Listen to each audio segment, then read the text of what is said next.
tem um trabalho na Coreia do Sul que mostra que parece que crianças até 10 anos elas têm uma capacidade de transmissão menor do que as crianças maiores de 10 anos. Então, talvez o retorno dessas crianças não seria tão prejudicial em relação à epidemia e seria muito benéfico em relação ao desenvolvimento delas, né?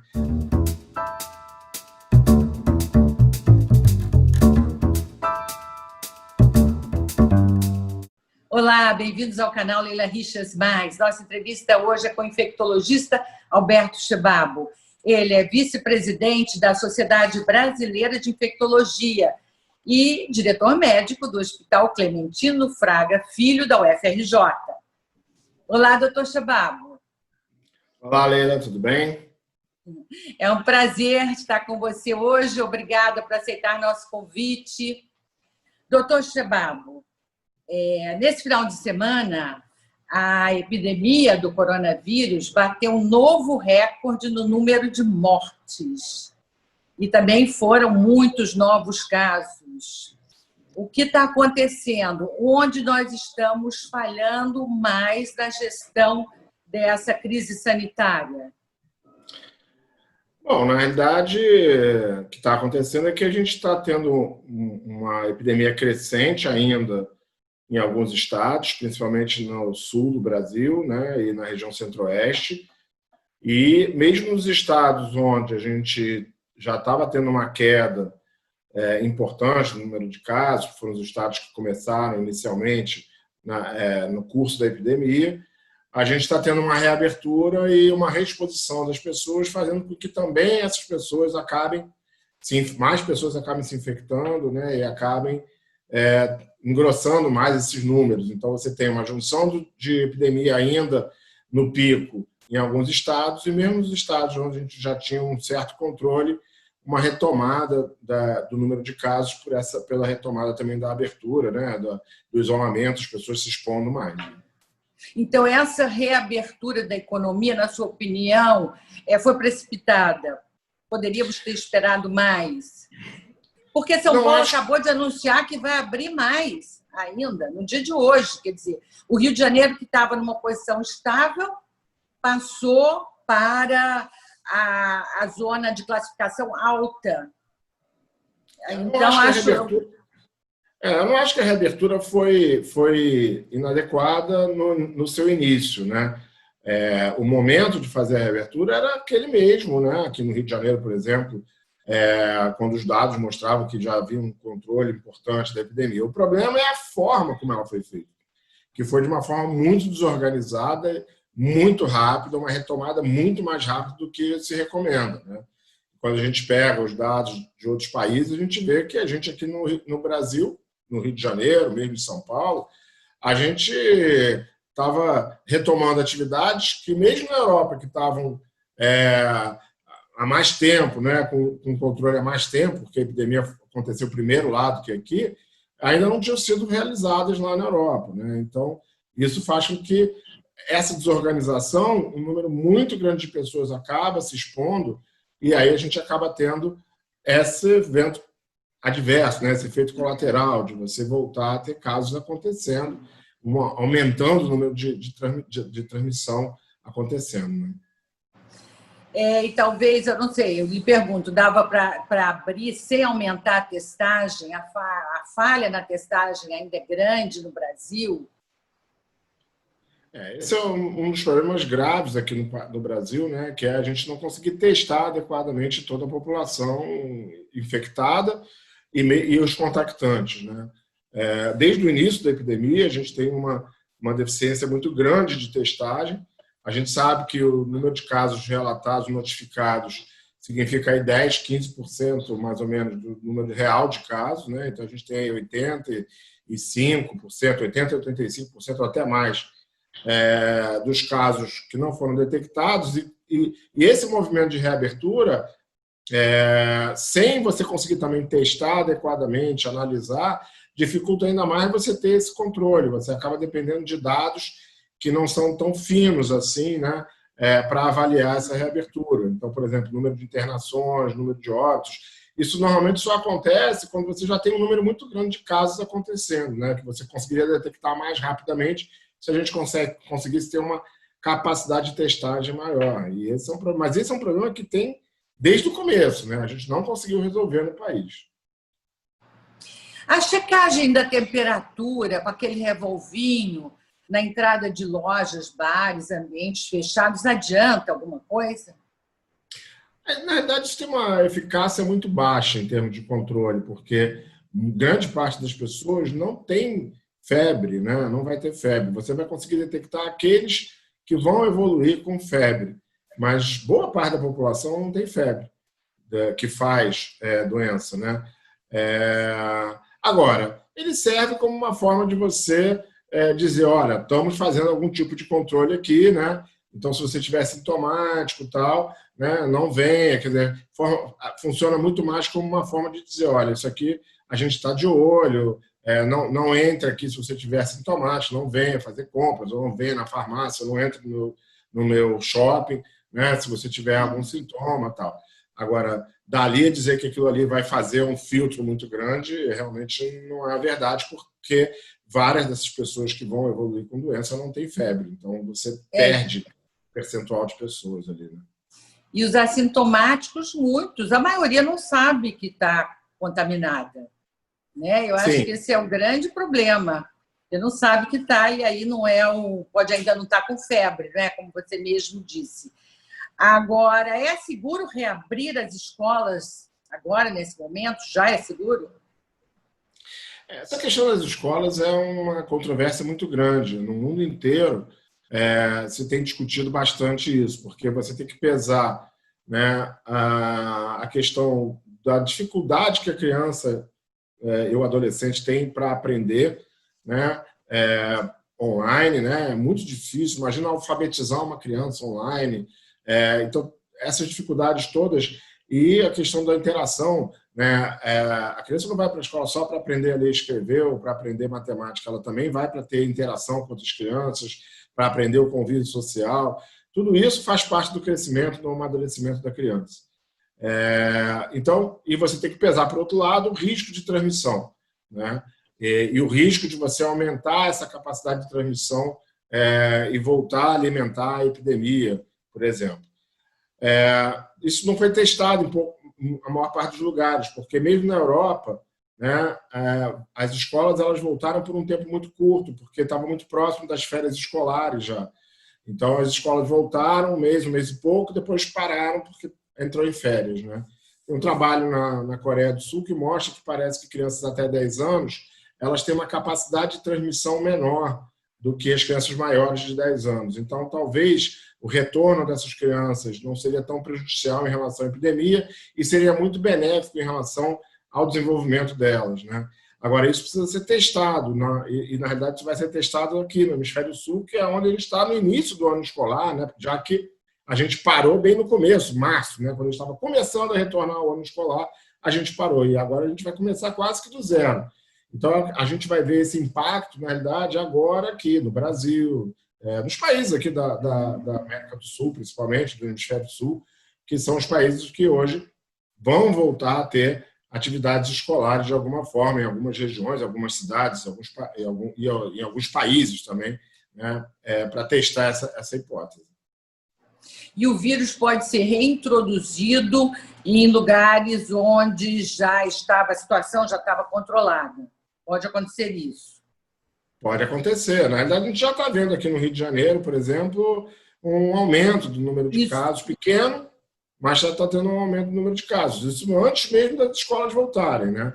Em Israel, por exemplo, né, eles demonstraram que quando voltou às aulas lá, eles tiveram vários focos de doença, surtos acontecendo ligados à escola, né? Ligados a esse ligados à volta às aulas, né? Exatamente. Agora, vamos falar de imunidade. Já se sabe quanto por cento da população teria que ser contaminada para se atingir a imunidade de rebanho? Vale a pena pensar nisso ou tem que descartar isso logo? Não, na verdade, a gente ainda não sabe esse número, né? Porque a gente não sabe exatamente qual é a capacidade de imunização desse vírus, né? E que forma de imunização a gente vai conseguir atingir, se vai ser através de anticorpos, se existe também, a gente já está vendo que existem outras formas de imunidade, a imunidade celular, ela talvez tenha uma participação, que é uma imunidade, inclusive, mais robusta do que aquela imunidade conferida apenas pelos anticorpos.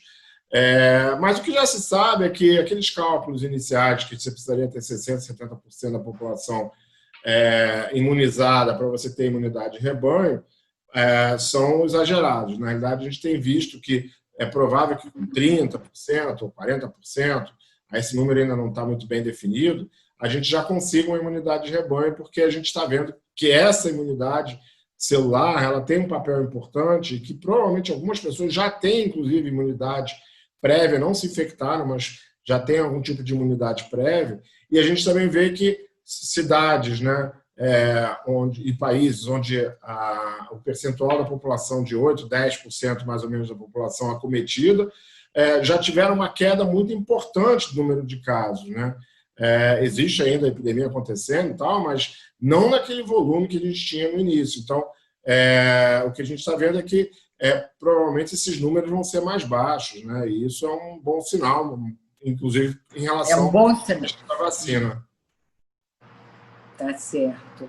E essa imunidade natural com a Covid-19, que parece que muita gente tem, como é que se explica isso? A ciência explica? Provavelmente esse vírus é um vírus de uma família de vírus, né? O SARS-CoV-2, né? É uma família de vírus, os coronavírus, né? Que existem vários vírus desse tipo que causam, inclusive, infecção em humanos. 4 deles causam um quadro gripal, uma síndrome gripal bastante comum, né? Pouco grave, e que você pode ter uma imunidade cruzada entre esses vírus, ou seja, uma imunidade da família dos coronavírus. Eu tenho infecção por um determinado coronavírus, não o SARS-CoV-2, mas um outro desses menos importantes, menos graves, que causa doença menos grave, e essa imunidade ser cruzada, ou seja, conseguir diminuir também a infecção pelo SARS-CoV-2. Então, essa é uma hipótese, né? Outras hipóteses seriam imunidade natural mesmo, né? Você tem algum tipo de alteração que não permita a entrada do vírus, a ligação do vírus com o receptor. A gente ainda não sabe muito bem se isso é verdade ou não, mas pelo menos a imunidade cruzada, aparentemente, ela acontece, porque a gente vê várias pessoas que tiveram contato com familiares, por exemplo, infectados, né, com doença confirmada, né, com Covid-19 confirmada, e que não tiveram infecção, não produziram anticorpos, mas quando você vai avaliar a imunidade celular através de exames feitos em laboratórios de pesquisa, são exames que hoje a gente ainda não tem disponível para serem feitos em laboratórios de rotina, né? Essas pessoas tinham imunidade, né? Elas tinham a célula dela reconhecia o vírus, né? E se ela reconhecia, ela já tinha sido apresentada, mesmo sem ter feito doença e mesmo sem ter anticorpos, produzido anticorpos. Ou seja, algum tipo de imunidade celular acontece ali e isso faz com que essa pessoa seja imune, né? Então, essa imunidade é que fez com que a gente, inclusive, reduzisse o cálculo para essa questão da imunidade de rebanho, de você conseguir uma imunidade de rebanho, porque mesmo sem ter anticorpos ali detectáveis no sangue, essa pessoa foi imune, ela não se infectou, não apresentou doença, mesmo tendo contato muito íntimo, muito próximo, dentro de casa com uma pessoa infectada e doente. Agora, olha só, eu li no artigo do cientista Roberto Lente, publicado no Globo na semana passada, e ele falava de uma grande pesquisa feita por um consórcio de pesquisas, um consórcio europeu, que sugeriu que parte da resistência ao vírus teria a ver com os genes dos grupos sanguíneos A, B, O. Isso confere? Você já ouviu falar nisso? Quer dizer, já essa pesquisa pode ser considerada? Olha, que a gente sabe que existe algum fator genético, isso não tem dúvida, né? Porque a gente, inclusive, vê algumas pessoas que não têm nenhum fator de risco, nenhuma doença, não são idosos, pessoas jovens, evoluindo de forma grave, às vezes com pessoas da mesma família, 2, 3 pessoas internando em CTI, jovens, tal. Ou seja, essas pessoas têm uma predisposição maior ao vírus. E, ao mesmo tempo, você tem famílias inteiras, ou pessoas de uma mesma família, como a gente explicou, que estão expostas ao vírus e não evoluem com doença. Agora, se isso está ligado aos grupos sanguíneos, né, aí isso não está ainda muito bem definido. Existe uma predisposição genética, isso não há dúvida, né, mas a gente não sabe se tem a ver com o grupo sanguíneo ou se outras características genéticas justifiquem isso, né? Então, acho que essa relação com o grupo sanguíneo ainda não está muito bem definida, ainda não está bem evidenciada. Outra notícia triste essa semana foi que o número de índios infectados pela Covid no Brasil triplicou. Será que os povos indígenas são mais suscetíveis ao coronavírus? Com certeza, os índios eles têm uma capacidade de reação a essas doenças, de uma forma geral, muito menor do que a gente. Eles não são expostos, de uma forma geral, a esses agentes infecciosos que a gente é exposto nas cidades, tal, principalmente aqueles que ficam mais isolados, né, que ficam longe dos grandes centros, que ficam dentro da floresta, tal. Eles têm muito pouco contato com esses agentes infecciosos. E a chegada de uma pessoa lá e a introdução de um vírus desse dentro dessa população aumenta muito o risco de doença grave, né, e de complicações. Além do que, eles têm uma dificuldade muito grande de chegarem ao atendimento médico adequado, né? Eles, às vezes, são muito longe dos grandes centros, né, dos locais onde você vai ter um hospital, com CTI, com terapia intensiva. Então, até eles chegar nesse local, eles não têm esse costume, eles normalmente vão tentar fazer outros tipos de terapia ali na própria tribo e tal, e isso, às vezes, dificulta, atrasa o atendimento dessa população. Então, eles são realmente uma população de risco, não é à toa que eles são sempre considerados como uma população frágil, quando a gente vai vacinar, por exemplo, para sarampo, para influenza, gripe, né, tal, essa população é sempre considerada prioritária para vacinar, exatamente por essa fragilidade que eles têm, né? Então, a introdução da Covid-19 nas populações indígenas, ela tem uma perspectiva de evoluir com doença grave, de uma mortalidade realmente grande e preocupa. Devia haver um cuidado maior, né? Triplicar o cuidado também, né? 500 índios já foram mortos, em sua maioria os mais velhos. Quer dizer, há uma perda, né? Uma reserva de conhecimento que eles têm, né? E de cultura de valor inestimável. Então, é muita perda para a gente. Doutor Chebabo, existe medicação, a gente sabe que não, profilática para a Covid-19? Não, até esse existe momento... medicação... Peraí, eu vou refazer porque ficou confusa. Doutor Chebabo, existe medicação profilática para a Covid-19? Não, até esse momento a gente não tem nenhuma evidência científica de que qualquer medicação que seja utilizada vai diminuir o risco de uma pessoa ter a doença ou se infectar, ou mesmo ter doença grave, né? Nenhum medicamento se mostrou eficaz em diminuir a chance da pessoa se infectar ou mesmo em diminuir a evolução para doença grave naqueles que vão evoluir para doença grave. Os trabalhos científicos que foram realizados até agora não conseguiram demonstrar vantagem para nenhuma dessas medicações. Então, não há, nesse momento, nenhuma recomendação de se utilizar medicação profilática para a Covid-19. O senhor quer aproveitar para passar um pito em quem está usando cloroquina, hidroxicloroquina, assim como prevenção para a doença, porque eu conheço casos, e de gente mais velha, principalmente que está sofrendo efeitos colaterais, gente que já foi hospitalizada com isso. A cloroquina é um exemplo, né? Ela é uma droga que, quando a gente avalia ela in vitro, né? Quando a gente avalia lá numa cultura de célula, ela aparentemente tinha atividade antiviral. E aí se pensou, será que ela pode ser utilizada, né, para tratar, ou mesmo para prevenção, né, contra a Covid-19? E aí a gente precisa passar da cultura de célula, que é um modelo muito simplificado, né, para um modelo mais um modelo humano, para a gente ver se realmente aquilo ali se confirma em humanos. Até porque essa droga ela já foi testada para Zika, ela já foi testada para hepatite C, para outras doenças, e não se, mesmo também tendo atividade in vitro, não se mostrou em vivo eficaz. E aí os trabalhos, que tem cada vez mais, tem saído mais trabalhos, mais estudos, né? A gente já tem pelo menos 5 ou 6 trabalhos, todos eles demonstrando que a droga não funciona em vivo. E agora saiu um trabalho também em macacos, né, mostrando a mesma coisa, que ela não funciona, ela não tem ação antiviral, num modelo muito semelhante ao modelo humano, que é em macacos.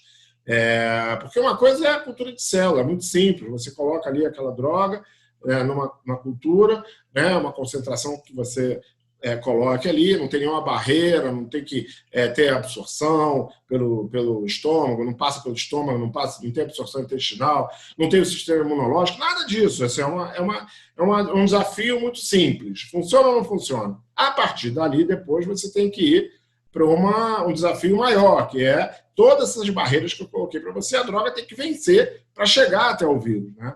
E aí a gente já demonstrou que ela não tem essa capacidade. Então, tomar a medicação não tem nenhum benefício e, ao contrário, ela soma riscos de eventos adversos, né? E esses riscos de eventos adversos, eles aumentam quanto mais tempo a pessoa toma, se associar com outras drogas, por exemplo, com a azitromicina, isso aumenta o evento cardiogênico, a cardiotoxicidade. A outra questão é que o próprio vírus ele já tem um efeito cardiogênico, né? Ou seja, ele já age no coração, alterando algumas funções, por exemplo, podendo causar miocardite, inflamação cardíaca, tal, arritmias, e associar uma droga que também tem esse potencial, uma potencializa o outro, ou seja, o evento adverso acaba sendo potencializado do vírus pela droga e da droga pelo próprio vírus, né? Então, você, na realidade, não está tendo nenhum benefício e está aumentando os riscos, né, de algum evento cardíaco ou algum evento colateral indesejável com o uso da droga. Quer dizer, não tem nenhuma indicação de nada, absolutamente nada, que se tome para evitar ter a doença, a forma muito grave da doença. Nada. Vitamina D, zinco, tem aquele saquinho da ilusão, né? Que tem ivermectina. Aproveita e passa o pito, porque eu estou impressionada como ainda tem gente tomando isso. Não, a ivermectina é muito pelo contrário. A ivermectina, ela é a mesma coisa. Tem um trabalho, um único trabalho, mostrando atividade in vitro. Só que nesse trabalho, a concentração da droga utilizada para ter ação antiviral, ela foi 100 vezes maior do que a concentração que a gente consegue no sangue da gente com a dose que a gente normalmente utiliza. Ou seja, uma dose completamente tóxica, né? Se você tivesse que utilizar essa droga em vivo, né, numa pessoa, ela seria altamente tóxica, com eventos adversos do sistema nervoso central. Então, não tem nenhuma indicação. As outras drogas, né, as outras vitaminas, também não tem nenhuma evidência. O que a gente tem de evidência hoje naqueles pacientes que vão evoluir, que mostram nos exames clínicos e nos exames de sangue atividade inflamatória importante, que é uma das causas de complicação da doença, é uma hiperinflamação, uma resposta inflamatória exacerbada. Nessa população de pessoas, quando a gente utiliza, por exemplo, corticoide, né, para diminuir um pouco essa resposta inflamatória, a gente tem um resultado muito bom. Diminui a necessidade de colocar essas pessoas em ventilação mecânica, ou seja, diminui a evolução para a gravidade da doença, né, e diminui a mortalidade. Aí sim, mas nessa população onde não é na fase precoce e também não é na fase tardia, quando a pessoa já está em ventilação mecânica grave no CTI. É antes dela chegar no CTI, é quando ela começa a ter aqueles primeiros sintomas de falta de ar, quando começa a piorar os marcadores inflamatórios no sangue. Então, nessa população, o corticoide é uma droga que tem eficácia. Fora isso, a gente ainda não tem nenhuma outra droga que tenha essa eficácia, né, e essa recomendação para utilizar.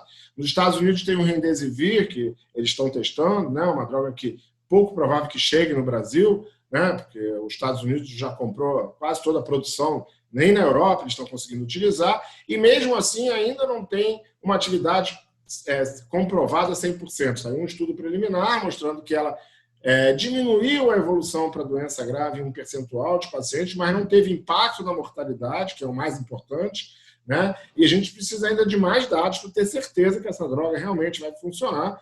E mesmo assim, é uma droga que é injetável, com custo muito alto, então não é para, de uma forma geral, que vai resolver a evolução da doença no mundo inteiro. Mas qual é a droga? Remdesivir, que é uma droga nova, que está sendo produzida nos Estados Unidos, né, pelo laboratório, e que está sendo testada lá. Mas, mais uma vez, ainda falta evidência de que ela realmente é altamente eficaz. A gente mostrou uma pequena melhora nos pacientes que tomaram, num grupo ainda muito pequeno de pacientes. A gente precisa aumentar esse número de pacientes, esse N de pacientes testados, para a gente ver realmente se essa droga vai ser ou não promissora. Doutor Chebabo, quem foi infectado está imunizado para sempre? Essa é uma pergunta que a gente ainda não tem resposta, né? A gente acredita que, pelo menos a curto ou médio prazo, sim, né? Agora, se essa imunidade vai acontecer a longo prazo, né? E outra coisa importante, se vai ser para todo mundo, porque eventualmente você pode ter um percentual de pessoas que vai ter imunidade de longo prazo e um percentual de pessoas que não vai evoluir com imunidade, que vai voltar a ficar suscetível. Agora, para a gente saber isso, a gente precisa do longo prazo. A gente não tem esse longo prazo de estudo, não tem essa avaliação, nem tem esse tempo, né? A gente tem aí 6, 7 meses, né, de convívio com esse vírus.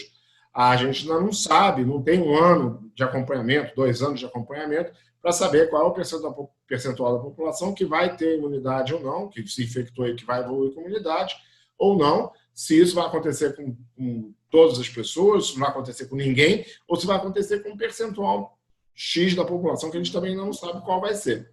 Então, a gente precisa de tempo.